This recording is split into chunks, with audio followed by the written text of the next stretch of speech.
Senior officer পরীক্ষায় আসা একটা খুবই ইন্টারেস্টিং একটা ম্যাথ গত দিনের যে পরীক্ষা হয়েছে সেই পরীক্ষাতে আসছে। এখানে যেটা বলে দিছে cat, if cat is coded 331, অর্থাৎ ক্যাট যে ওয়ার্ডটা আছে সেই ওয়ার্ডটার কোড হচ্ছে গিয়া 3120।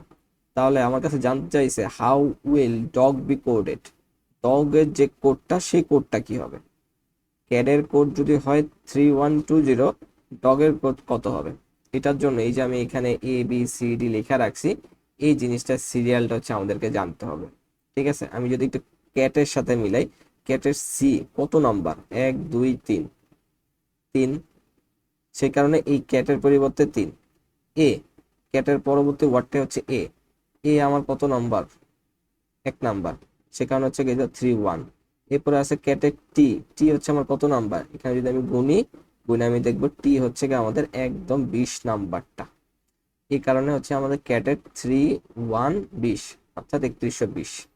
এখন ডগেরটা যদি আমি বের করতে চাই, ডগের ডি, কত নাম্বার, এখানে হচ্ছে আমাদের 4 নাম্বার, তাহলে প্রথম ওয়ার্ডটা হবে 4।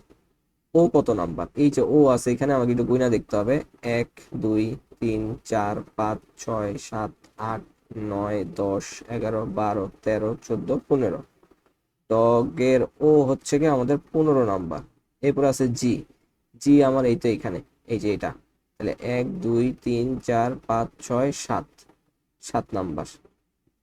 তাহলে ডগের কোড হবে হচ্ছে 4157, 4157, অর্থাৎ এইখানে আমাদের এই যে অপশন যেটা এ ছিল সেটা হচ্ছে আমাদের অ্যান্সার।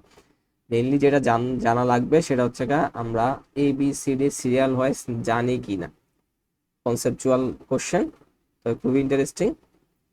এখানে আমাদের ক্যাট দিয়ে দিছে, ডগ দিয়ে দিছে, অন্য পরীক্ষা অন্য কিছু আসতে পারে, কিন্তু সলভ করার প্যাটার্নটা হচ্ছে এটা।